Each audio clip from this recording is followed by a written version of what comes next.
give me a little insight into when this book came into your life. It came out during COVID. I had a relationship that I had needed to change and get out of my life. My current wife and I had fallen in love, and I was at this kind of crossroads because I hadn't told my wife at the time about this relationship, and I hadn't told my relationship about my new love, and it was kind of like the house of cards just all fell down on me. This is where this book comes in. If you're not working to be that better person, sometimes you don't have the skills to navigate and be truthful with yourself and with others. You can put a wall up and just kind of just keep going for a long time, but once that lie hits the light, everything's coming down. Welcome to the Syndicate X Library, where we love books. Today we're talking to somebody who had a book change their life. Our guest today is Aaron Tex Finn. He is an artist and owner-operator of some pretty fun tattoo shops here in LA. And he is a photographer, artist, musician, Christian, husband, father. And the book that changed his life is Inward by Yung Pueblo.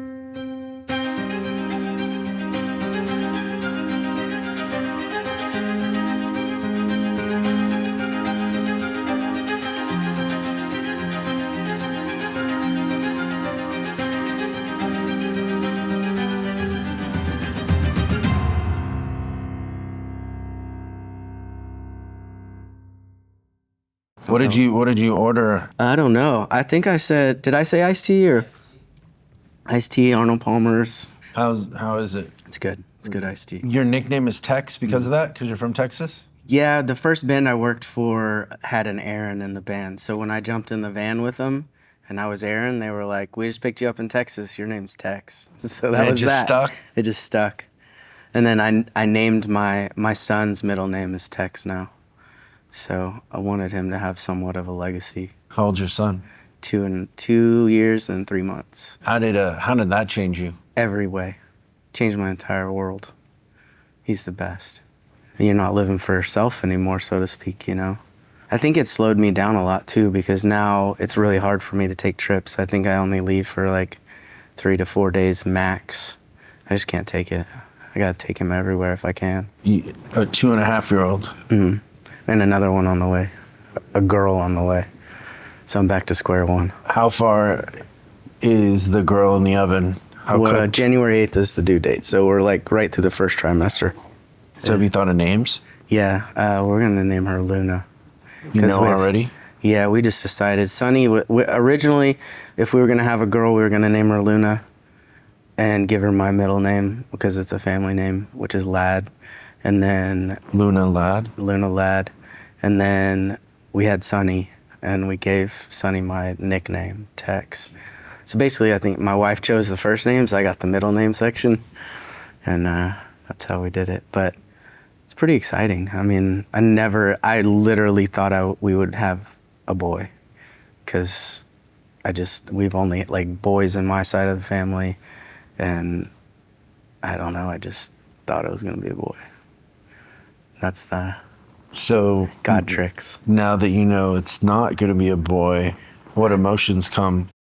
You know, fortunately, I think I was a pretty straight-lined good guy, because I have friends who are like, oh man, all the bad things I ever did are going to come to haunt me. I don't feel that, but I feel this like crazy protective side is going to come out in me. You know, I know I'm going to be just mush in her hands. Like, we'll see. It's better to accept that. Yeah, I'm ready. Right? I'm ready. Like, I think having kids late, because I think when Sunny was born, I was 42. So deciding, I always said I was never going to have kids. And I think that was kind of a mantra. Like, I was living at such a fast pace and doing so many things and traveling so much. I felt like I was never going to settle down and have kids. And then when I got to this point in I think COVID, you know, slowed a lot of people down, and I just reevaluated where my career was and fell in love with my now wife. And it was just like, you know what, I think I'll have kids.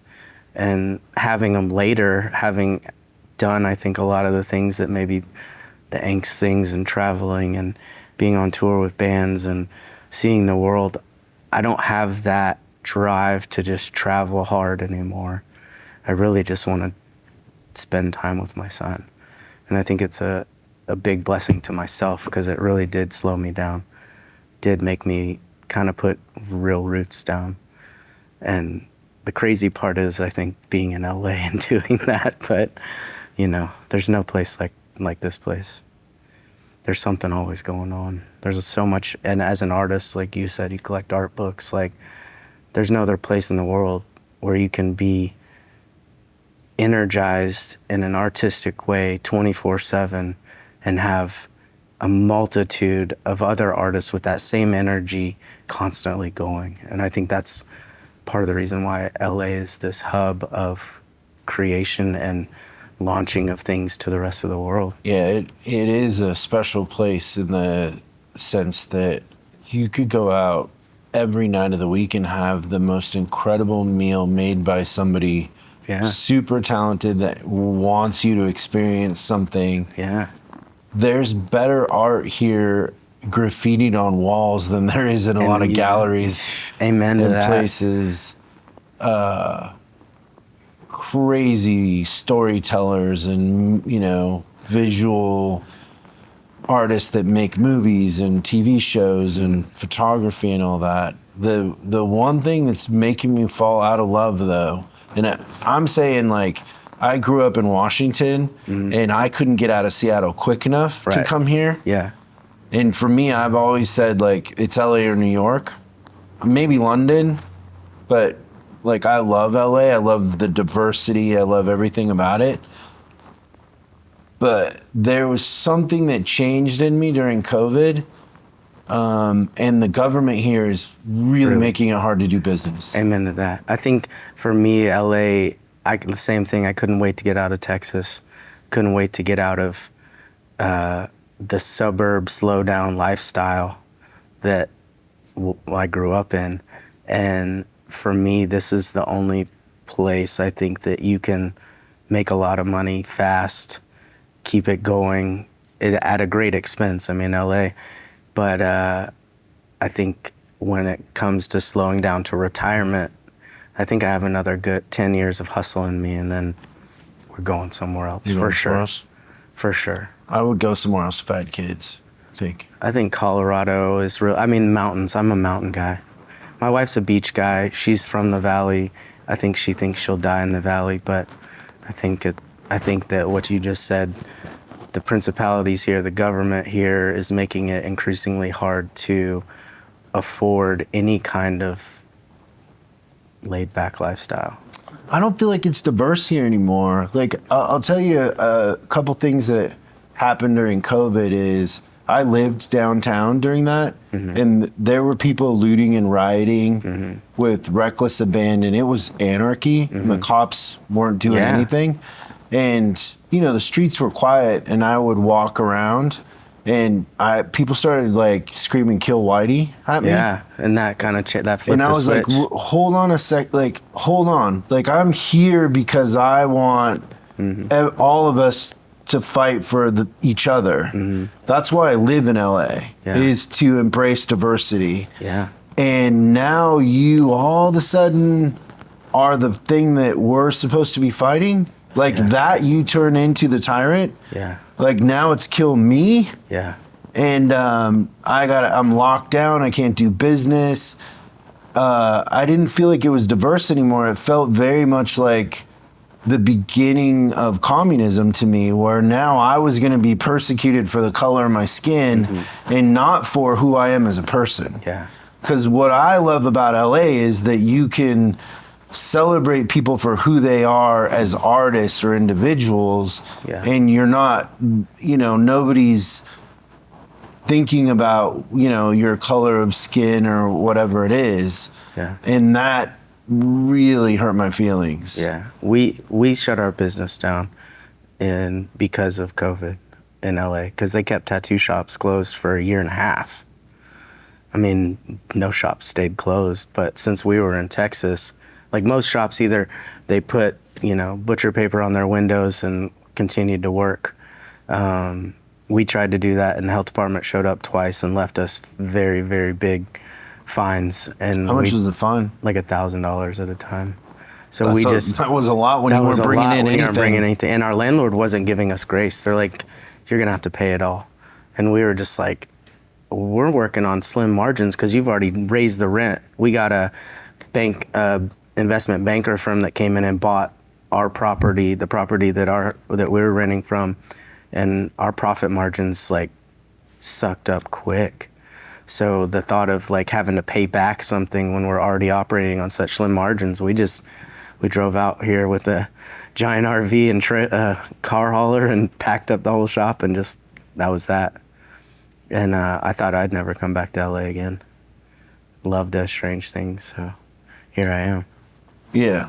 But I am less in love with LA than I do consider leaving. I think a lot of people share that sentiment. I share that. I mean, it just came recently that I was like, okay, this is where I'm called to be right now, and I'm okay with that. But it's not sustainable to live here with any kind of peace of mind long term anymore. I mean, my wife's parents are in retirement and they have a good retirement, but those kind of situations are fading fast. I mean, they were in the film industry, so the union was good to them, but that union money is changing fast every day now because people aren't paying their dues. The union strike really hit hard. So I think as fast as this city can be, things change just as fast here in a few months' time. Yeah, I just don't think we have a lot of leadership. Like we have zero. Like the game by is design, fixed. right? By It's design. fixed, yeah. By design, you just have a bunch of faces. Because it doesn't make sense that the people that get elected because they don't represent the people. No, and that's the thing. I'm a people person. I mean, and in the art world, that you're people. The revolutions are started by artists. I think that if we have any hope, we as a people, just in America in general, have to come together. We still are looking to quote unquote leaders for saviors. This savior figure, this Jesus figure, to come and just scoop us out of this. And there's not a hero. There's no hero ready to scoop us out. The machine has been put in place, and it's gonna.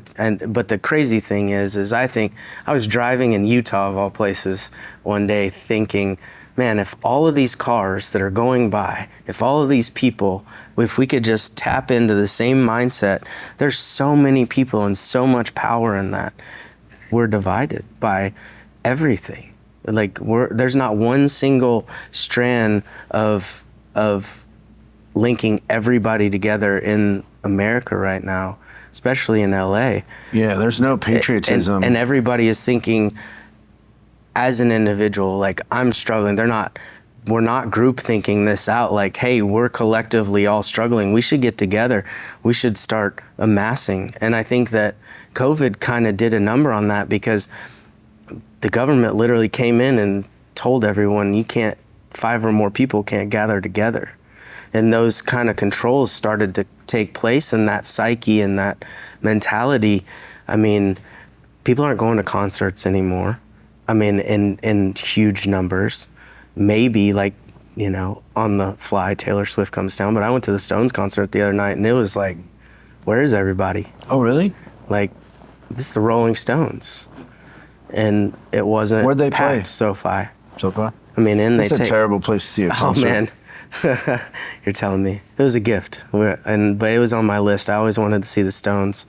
I think the funny thing is you think when you're in the music industry for so long, you're going to see everything, but you really see like the inside of that bus, and then the show you're playing that night, and that grind. Do you know Zach Bryan? I love Zach Bryan. I wish saw I him knew twice. him. I mean, I wish I could him. hang out with him, because I think he would have a lot of good stories. But I think he's another musical voice for our generation. I really do. And he came in quick, and he's risen fast.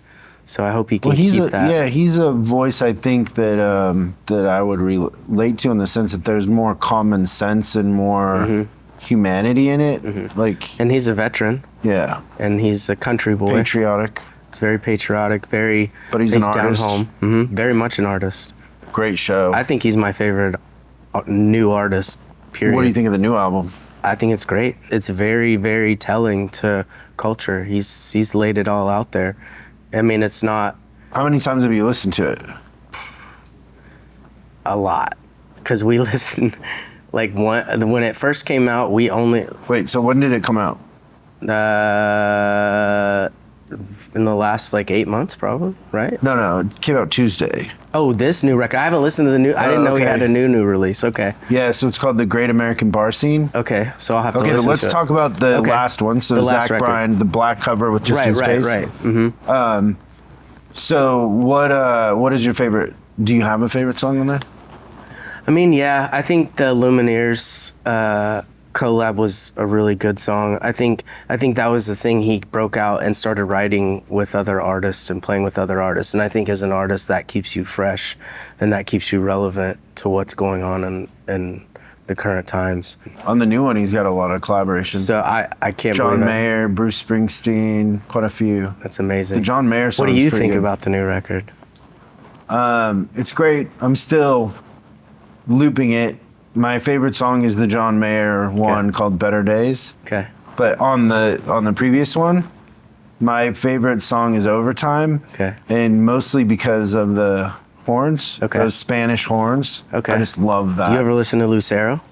Okay, that's your new favorite band. Okay. You'll have to Promise show you. me. Because I think Ben Nichols is like, his brother just released a movie called Bike Riders, got a lot of press. Jeff Nichols he's as a director, but I think Ben Nichols is the voice of a generation as well. He pretty much created kind of this punk country genre, or Lucero did. Definitely take time to listen to them.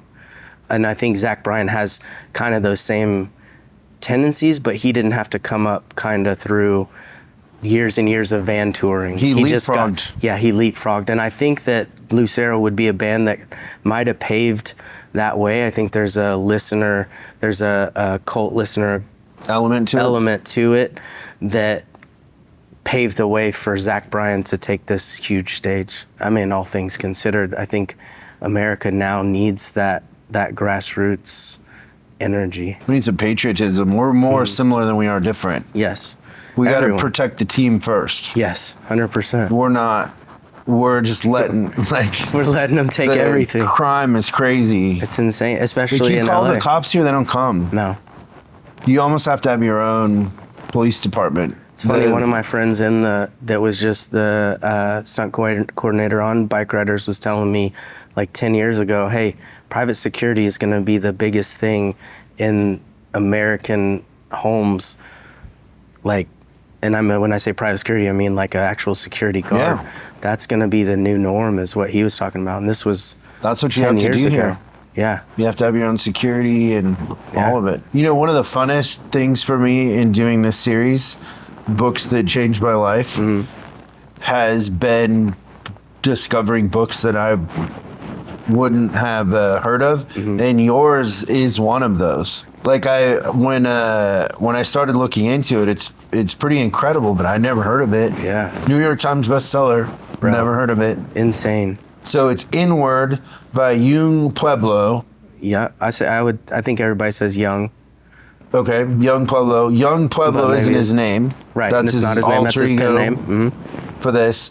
He's a writer, but a poet. It's written in an interesting style where there's a lot of room and space. He's not getting paid by word count here. It's a book for people that don't read. Is that what he says? No, that's what I said. Oh. And then there's basically 5 sections, right? You have distance, union, interlude, self-love, and understanding.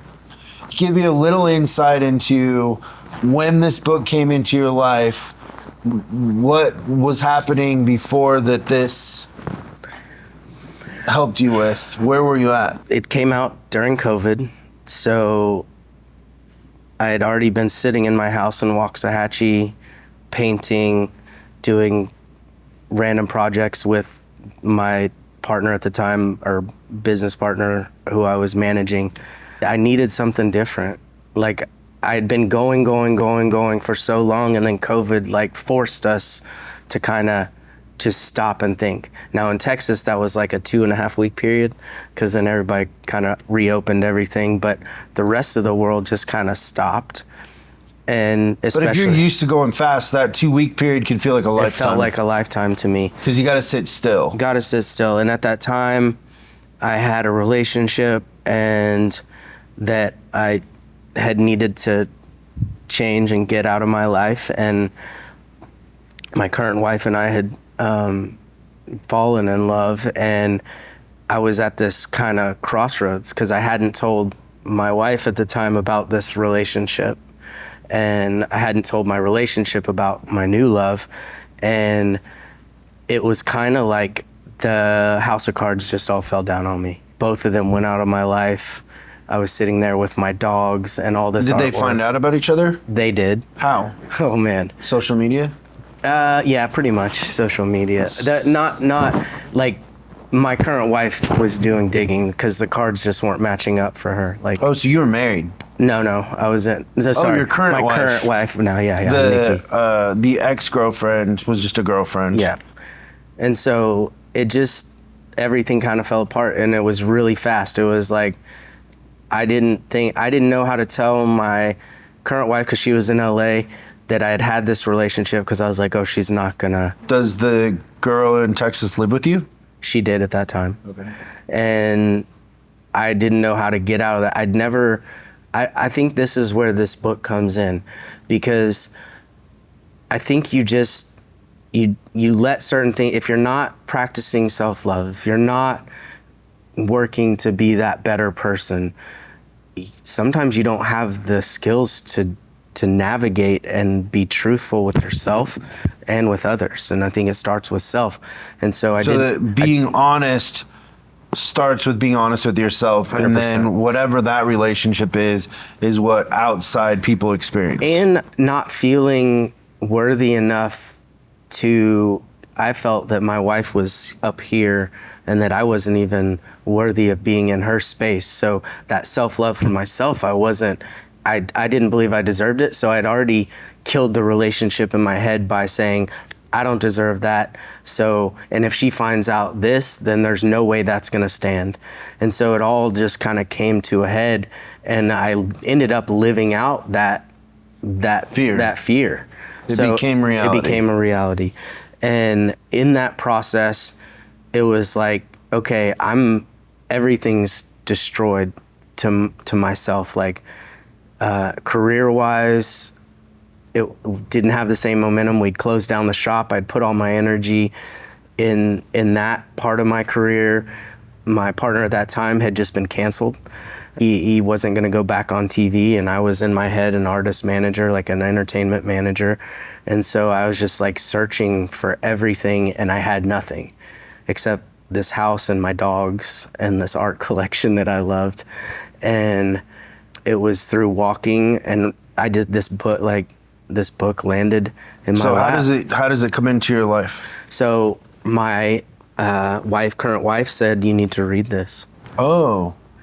And so even though she was breaking up with you, she sent you an olive branch? Yeah, there was an olive branch there. Because she still loved me. She still cared about me, but she was like, you have so much work to do.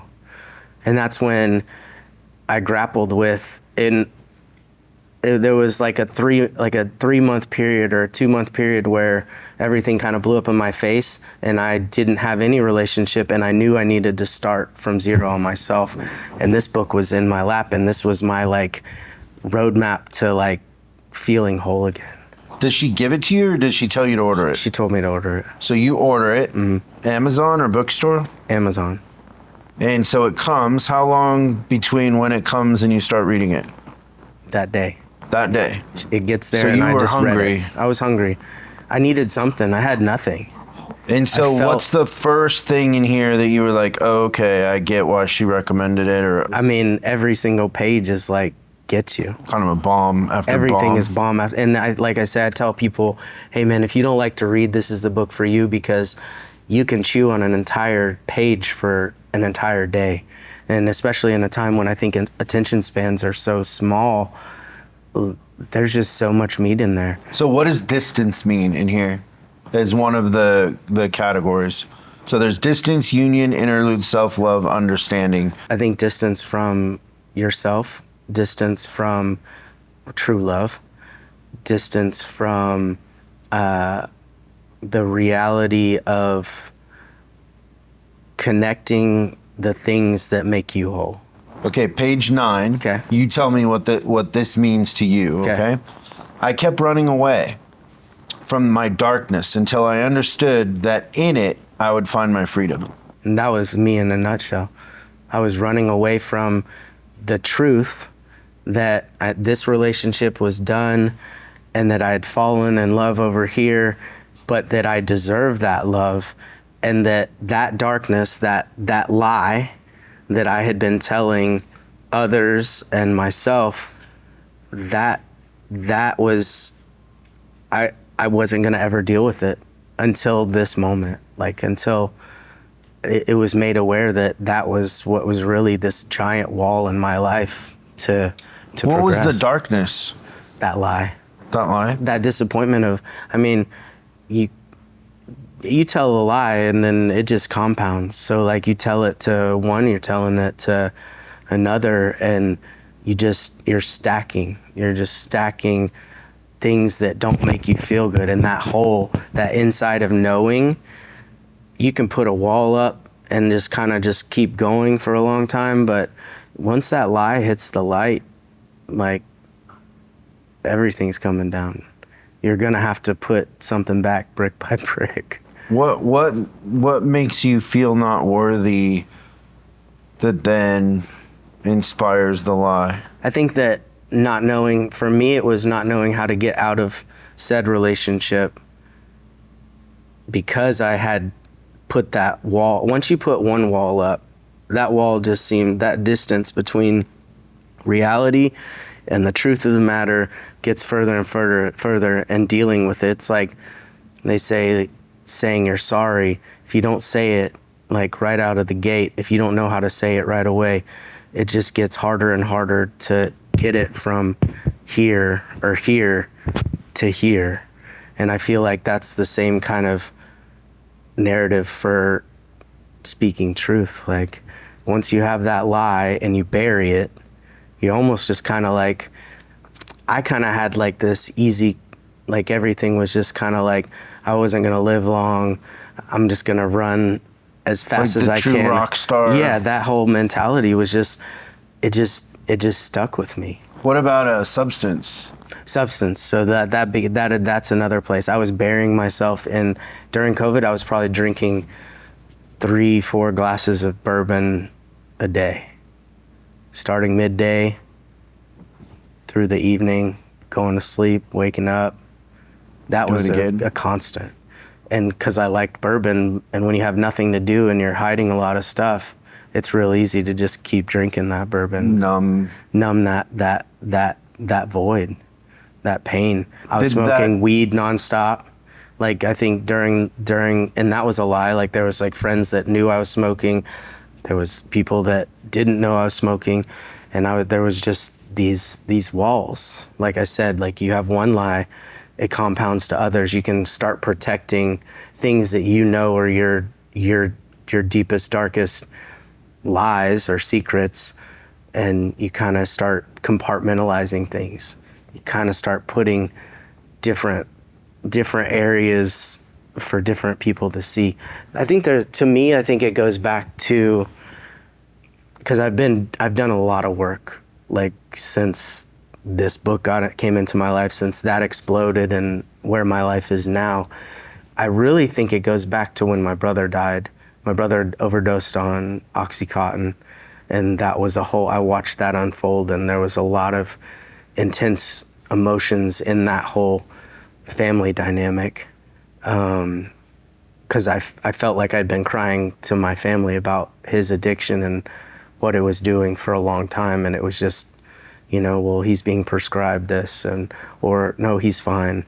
And the depth of that, those secrets and trying to bring that to light when things fall on deaf ears and you're really trying to push people to rise above and it doesn't happen. And then you get learned helplessness, kind of? Yes.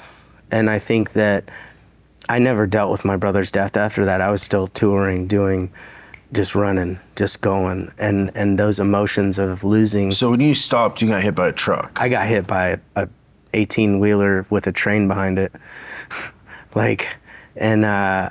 Those emotions and those things really, I had to face them. I had to face them to get back to feeling that life was like worth living, that there was this beauty aspect that, oh, I'm a whole person and I have a lot to give the world, as opposed to just kind of riding through the world. Even all the things that I had done that I think a lot of people might see great, I wouldn't tell anybody. I still have a hard time telling people what I do on a daily basis, or that might be incredible to people, or might bring healing, or might bring hope, or might bring them out of a place.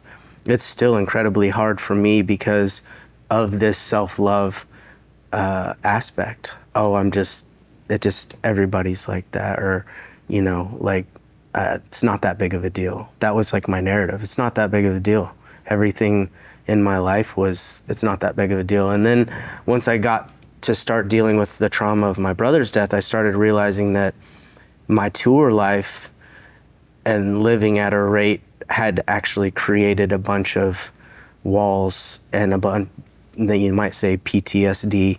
Going on tour, I think a lot of people who tour, when they get off tour, they sit in dark rooms and they don't know what to do with themselves, and they don't know how to interact with the world, or they don't know how to be a part of regular society.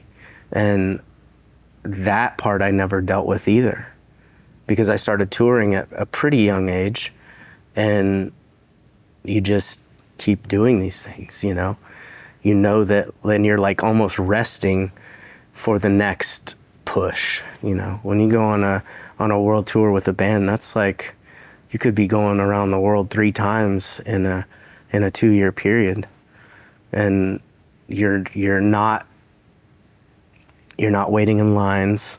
You're not going to the grocery store for your own food. You're basically living in dark places, and maybe going to a museum to feel some life, to walk around, but that's a pretty lonely place, because it's a great place, but it's still a place where you don't have to interact with other people. And that was my life for so long. And then I think owning the tattoo shop, it was easy. It was plug and play for me to like interact with people, talk to people, get people in, but you don't have to like reveal self at all in those situations. It's very kind of professional, but it's a fun environment. It's an underworld environment. It's a community. It's a community, and you can play the hat that you're playing. And if you're the boss, you don't have to show anybody your real cards. Yeah, because the connection is the tattoos. Mm-hmm. And everybody wants them that's in that place. Yeah. Just like a band, same kind of thing. You don't have to show, if you're working for a big band or you're in a big band, all you have to do is talk about that band when you're around other people. You never really have to talk about the real inner struggle that's going on with yourself, or the real things. Because people are, one, elevating you because you are a part of what they want or what they see as amazing. And I think all of those kind of dynamics just compounded, put me to this place where I didn't know, it's not that I wanted to stop drinking. It's not that I wanted to stop smoking. I needed something to shake me and show me that I could feel again, and that I could do life on my own.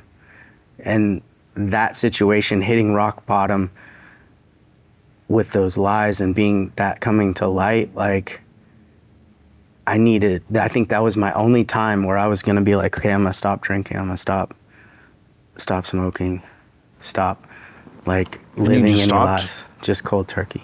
And you haven't done it since? No, I've had smoked, but like since. I don't smoke now.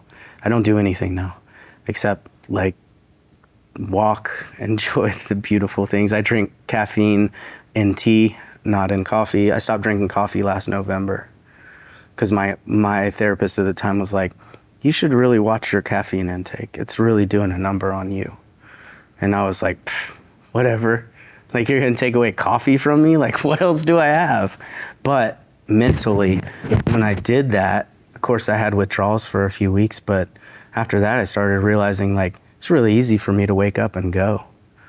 And I think that tea, there's a lot of elements to tea that I felt were healing. And so I started drinking tea. Whenever I go on a coffee fast, I do green tea instead. That's smart. And it works. And green tea has like another effect. You feel more hydrated. Yeah. Coffee definitely makes you feel dehydrated. I think coffee in It's not itself, a refreshing thing after a workout. No, not at all. No. Okay, explain self-love in the context of this book to me. Well, first of all, what is love? Wow. I think love is man, you got me there. I think love is unexplainable, but So, whoa, if love is unexplainable, then how could we explain self-love? Well, the best version of yourself, the best version of life experienced at the greatest level that you can, the greatest feeling. Love is that feeling of amazingness and shared with somebody else. Is love external or internal? Is it created Both. from the inside or from the outside? It's created from the inside, From the inside? I believe. So you control it then? I believe so. I mean, self-love. Well, we're talking about love. Right, love in general. We have to understand what love is to understand what self-love is, right? Correct. I think So love is internal. Love is internal. Which means you control it. I mean, when you fall in love, I don't know if you control it. Then it's not an internal. external. That's an external act. So there's various acts. I think somebody can give you love without you having able to experience, like having to control it, right? Well, because the conversation is going to end up on self-love, let's just keep it from your experience. Okay. Not somebody else loving you. Okay. You loving somebody. You loving something. Okay, so wanting to have that something in your life. When you love something, you want it, whatever it is. Whether it's You want it. you want it, you need it, you think about it, you want that feeling. It's a feeling. So I think love is something that is given, that you internalize, and I guess give back once you internalize it. Is it unconditional? I mean, true love. I would say there might be Do you love condition. anything unconditionally? Yeah, of course. What? My son. But I guess there are conditions to love. You're right. So if your son grows up to be 17 and he stabs you with a knife, are you still going to love him? Of course. Okay, that's unconditional. Yeah. I think that's a father's love. I think by design, oh man, this is great. This is a lot of questions in my head.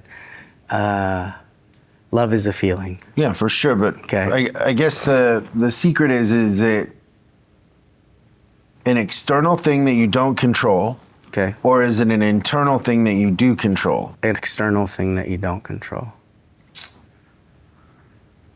Because I don't think we, for whatever reason, we don't love ourselves. Let's just stick on love. Let's not get to that yet because we haven't defined what love is. You define love for me. It's gonna be a lot easier. Love is the greatest of greatest things, I think.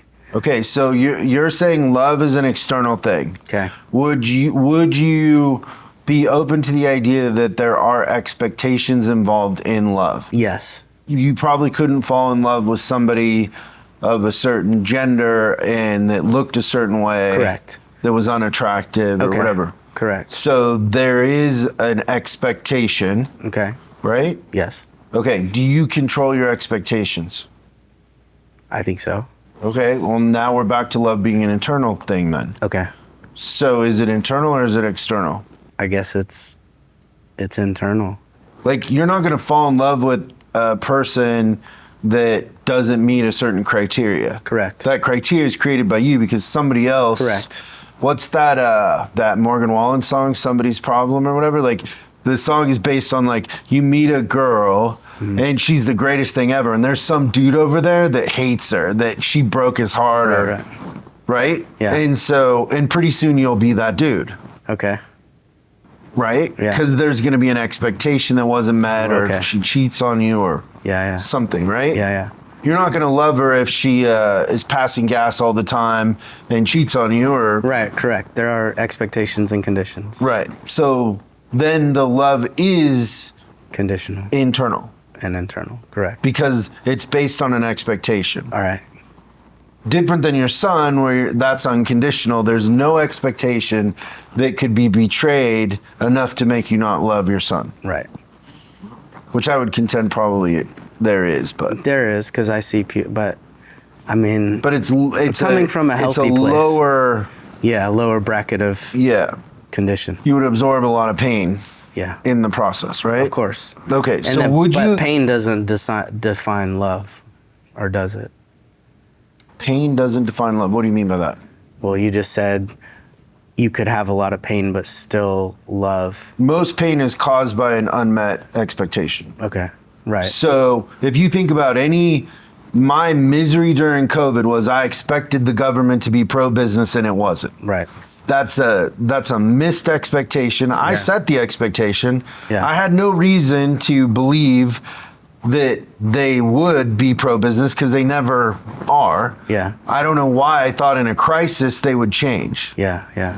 In day to day, they're not. Yeah. So that was my expectation that caused my broken heart with the government here in LA. Yeah. And every time in the current environment when they do something that makes it impossible for me to do business, I'm always caught off guard, and I always have to go, what did you expect? They don't care. Like, they're trying to burn this place to the ground. There's no why would they have common sense, right? Yeah. But that's an expectation that I control. I'm just not paying attention to. Right. I keep thinking that they're going to do the right thing because I pay a bunch in taxes, or because I'm doing the right thing, or right? Like, that's a common one, is if I'm nice to you, then I expect you to be what to me? Nice. And then when you're not, I'm unhappy, but it's an expectation that wasn't met. So happiness is... Yeah. And I think, you're right. And love is based on an expectation. Yes. We control our expectation. Mm-hmm. It's internal, right? Right.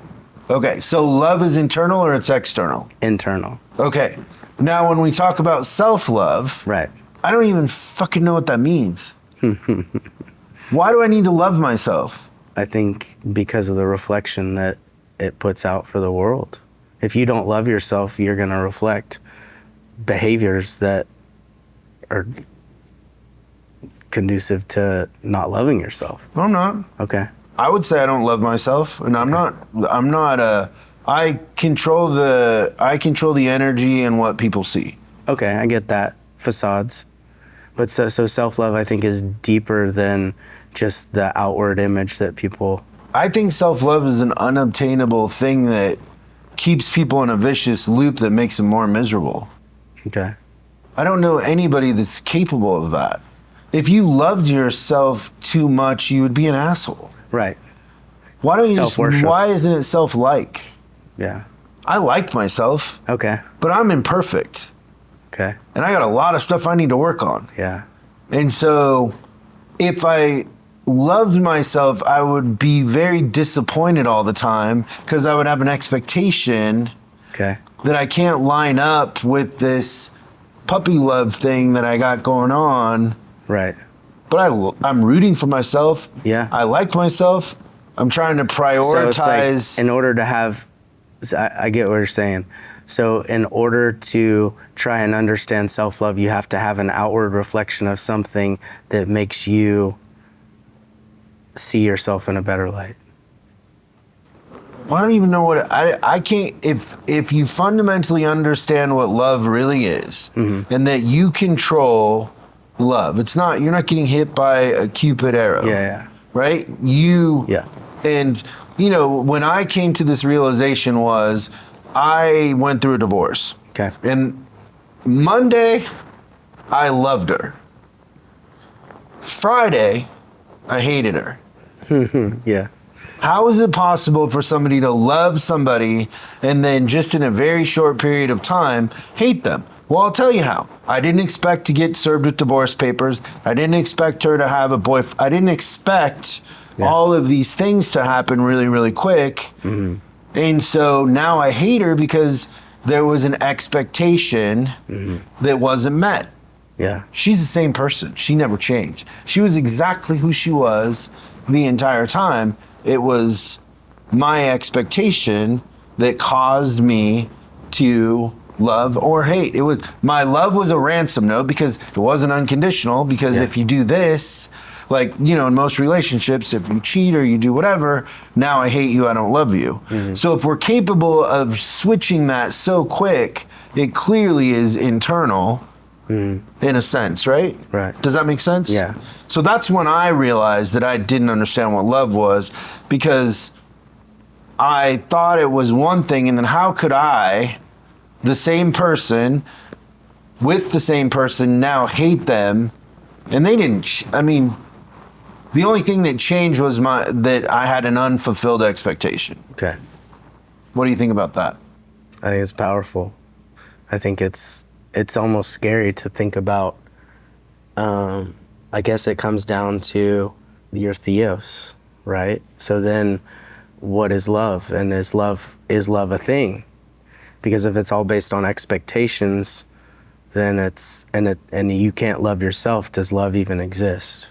So then it comes down to your theos on, well, do you believe in God? Do you put that into a framework in a theology or in a context of your beliefs? Let's take God out of it for a second. Let's just stay to love. Okay. I believe in love. Okay. I believe that the thing that I've learned about love is that it benefits you way more if I love you and I have less expectations and I accept you for who you are than if I try to change you. That's interesting, because I think that's pretty theologically sound too. Yeah, but previously I had really unrealistic expectations. Right. I was piling that in with love, but that is what creates a negative outcome in a relationship, in a sense, right? Right. And can create a lot of dishonesty, Right. too, to that point, right? Right. And so I think that we have the ability to give love, Correct. but we have to pay very close attention to how many expectations come with it. How much of a ransom note is it that if you do this, I'll do this? Okay. Right? Like, I'm sure you've dated a girl before who was like, my problem is I love too much, I care too much, or whatever, and all that really means is they're going to control you. Right? Interesting. Have you experienced that? I mean, I'd have to think back, like, Well, maybe you've been that. yeah, maybe. I don't know. It's hard for me to think. I've been on both sides of it. Yeah, I think I've been on both sides. Yeah. But I don't feel like in current terms, like I don't feel like I've fallen in love until I met my current wife. And I think a lot of that goes back to seeing myself for who I am and the good things, and her reflecting that to me. So, like, I would guess, though, in that process, you become less judgmental of others because you have realized that you have some things to fix. it's a lot of, yeah, of course. And so then that empathy gets wider, right? And then the love has a different flavor. Yeah. Okay. It's a little more empathetic than controlling. Right. Yeah, I don't think But that's... self-love just sounds so controlling. Like, what the... I don't understand why to be people are honest, pursuing self-love. To be honest, I think I chewed mostly the first half of this book than to really... I think by the time I got to the end of the book, I felt like it, in some terms, I'd fallen off from... Oh, it's very well laid out. Yeah, it is. It's a setup for those, right? Yeah. I mean, it's very well designed. Understanding. So it goes self-love, understanding. That's the steps are right. I just personally, and I'm not discounting the value of this book, I would change self-love to like yourself. Like, okay, self-like. Yeah, like I want to root for myself, but I'm like flawed. and love are kind of the same. Then you're getting into where's your definition of liking and loving? Well, I don't need to love myself. I don't need that. To need that would cause a whole nother case of things that I'm just causing problems for myself. It makes more sense the way you're setting it up too, because like you're right. Like when somebody gives you a compliment, for instance, what's your first reaction? Like, hey man, you're the greatest person I've ever met. Where does that land in your head? You Well, I know put a I'm wall not. first. So there you go. You automatically start saying, I'm not that, I'm not that, I'm not. Or it's really hard to say thank you without a but to it, right? Like, thank you, but that's not really true. Thank you, but, well, you got to see what I was thinking earlier. Or thank you, but, so you're right. I think that the measure I think that's the thing. I think that's one of the biggest problems with culture right now, right? Is it's gotten so bad that people will end their lives or self-destruct with a various number of things because you don't love yourself. And if you can't love yourself and it takes you down that road so far, what's this life worth living for, right? I personally don't see it that way. Okay, so let me tell you how I see it. And Yeah, I could please. be wrong. I Yeah, mean, of course. I'm getting old, so I've figured some stuff out. But the way I see it is you're way better off just liking yourself and accepting the good and the bad. Okay. And the bad that you need to work on, you can't fix it all at once. Mm-hmm. So there are going to be elements of yourself that you're working on, but they're not complete. Okay. And you don't always have the time to fix all of it. Correct. Well, that's a fact. So you could spend a year fixing one thing. Correct. And the other thing is when you pull that string, a bunch of stuff comes flying out of the closet also sometimes. So you have to be aware of there's no finality. Right. You're never going to arrive, right? There's no finality to it. Self-love might be better stated as self-awareness. Well, I think when you say I need to love myself, you almost are discounting awareness. It's way easier to have self-awareness when you just say like. Yeah. It's a more achievable, honest thing. Do you think we could get Yung Pueblo to come on here and unpack I'm sure. that? I watched a bunch of his interviews after Yeah. I saw that you picked this. He's great. Yeah. Like I'm not debating. No, but I'd like to get to the heart of this thing, because everything you're saying makes total sense. Okay, Like- now let's go back Okay. to how I feel or how people feel fulfilled in this world. Would you agree or not agree that the most alive and fulfilled you felt is when you had your son? No. Okay, when was it? About 3 months after having my son, because a connection was built deeper. I feel like, Okay, if from my So- analogy, so- they're one and the same. yeah, okay, Yes. yes. Okay, now, how are you going to judge yourself as a parent? By saying, I love myself as a parent, or are you going to watch what he does, mold, guide, create an environment for him to succeed, and then be proud of what he becomes? Yes. Is that the architecture? I think so. Okay, that's normal, normal, right? yeah. So your happiness is coming out of something in somebody else. Correct. Okay. I mean, correct. And then that goes for a relationship or son or any kind of relationship. Parents. Self-love to me stops all of that, Okay. and it makes it inward. Okay. I believe that our true contribution to the world or true happiness is in finding something out there that needs your help, in the sense that you have a skill set that can add value where there's a deficit. Yep. Okay? And then in whatever you do, if you have passion and you care about the people that you're doing it for, and that thing makes them better, that's when you become fulfilled. Yes. You can't fulfill yourself with yourself alone in a room. You can Never. be okay with yourself. Yeah. You can like yourself. But the at some fulfillment. point, you have to add value externally to others. Correct. Now, if you manufacture an outcome for somebody, so like I live in a world where I create books and training and things like that, and probably a day doesn't go by that somebody says, you changed my life, you know. So I made these things that I knew would help other people. They were helped by them, and then they tell me that it helped them. That's the most pure compliment there is, because I intentionally did that and it worked and it made them better. And my intention was to make them better. It wasn't the compliment. Right. But when I get the compliment, it's a confirmation of, but it doesn't make me any more or less important than anybody else. To me, if I was searching for self-love, that compliment would then make me feel like I was more important. I would be looking for some sort of confirmation, and it would take my eye off of providing value for them. Yeah.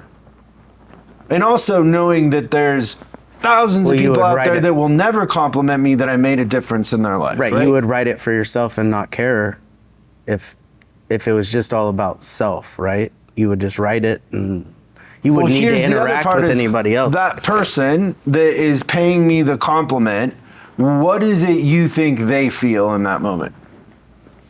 So let's say I write a book, you read my book, you meet me like him, and you say, hey man, that book helped me in a time that I really needed. You were saying that to him. How do you feel in that moment when you... I think you feel great, because you're able to stand before the person that changed your life and be like, thank you. Yeah. Yeah. I think what's more important, how I feel as the author or how you feel as the person thanking me? The person thanking.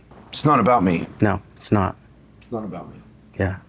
At no point in any of that process is it about, I don't need, if I need love and I need whatever, I won't be able to do it. Yeah. Because it'll be just like the art will be affected by it. Mm-hmm. The best art is the most selfless, honest art. Facts. If you're looking for adoration, it's terrible. Yeah. It falls flat. And I think it's the same thing with us as people. If we need to love ourselves in this thing that we can't even explain love, I think you're way healthier if you like yourself, root for yourself, prioritize yourself, but get to work providing value for others. Get to work making a difference in the marketplace. When somebody gets a tattoo and it's their, a memory of their, it represents something. Right. That feeling they leave with, and when they show it to other people and they get recognition for it and validation, that's probably the most beautiful thing that can happen from a tattoo artist to somebody else. Yeah. But if you need something back from that, you're always it'll never be enough. It'll never be enough. Yeah. It's an addiction just like drinking or anything else. Yeah. So what do you think about that in the idea of self-love? I think you've taken me to school in a lot of ways, or just reframed like my thoughts. Because I think for me, the idea of selflessness is the greatest act of love, right? Giving oneself to another, voiding the consequences or whatever is going to happen to self. You're giving something away, and you're right. The idea of self-love, I mean, you're right. It's next to near impossible as a human. And if you get into theology and philosophy, that loving self just doesn't happen. It's because you're giving your life almost, or you're giving yourself away to give somebody love. Boom. Young Pueblo needs to come on here and talk with us about this. No. Young Pueblo's doing a great job. I love, I'll try to give you a set. We just got them, but my new book is very much written in this style of, it's not a word count. Mm-hmm. It's more like tempo and think about it and take a minute. That's how I write too, I think. Yeah. I really enjoy the formatting of this. Me too. It was very palpable. It was very easy. It was very digestible. because of the short nature of each statement and that rhythm. I found myself, I think the way that it's spaced out and written, like it's almost like putting stop signs in, because it can wear you out. If you tried to read it like a marathon book, like most people read a book, you can't process the depth of that without stop. Like you have to stop. You have to give pause, whether you agree with it or not, to understand what he's put before you. Mm-hmm. What do you think about this one? Sometimes we go back and repeat an old mistake just so we can remember why we moved forward. I think that's very, very telltale to a lot of Very addict human, behavior. right? Very human, yeah. It's great. How many people have you given this book to?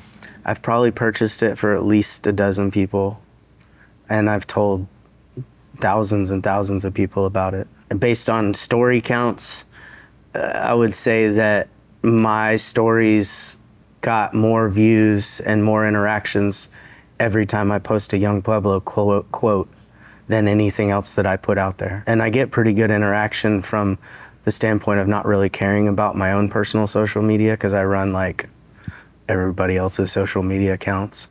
But personally, I think that his statements are very powerful to get a response from other people, to affect other people in a way that you want it to. Because for me, if I put one of his quotes out there, it's because it hit me pretty hard and made me go, oh, people need to read this. At one point I would just turn it on while I was brushing my teeth and getting ready on the Audible book.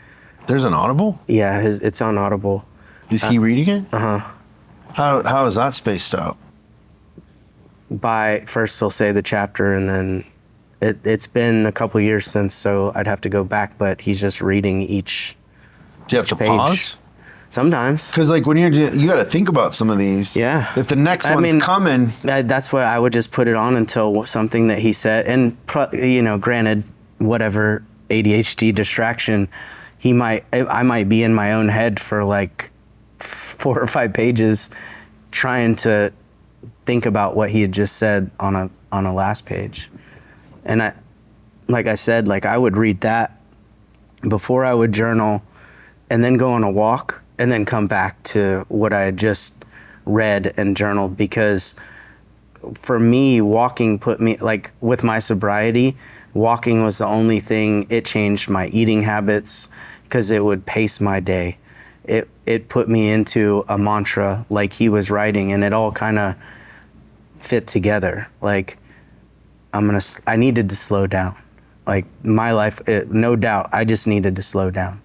And listening to him first thing in the morning, journaling, and then going on a walk really, really put the rest of my day into perspective. I was able to think about, okay, conversations, sitting down, eating, those kind of things. Okay, let's end on this one. Okay. Tell me what you think. And this is the one on the back cover, okay. And it's a good one.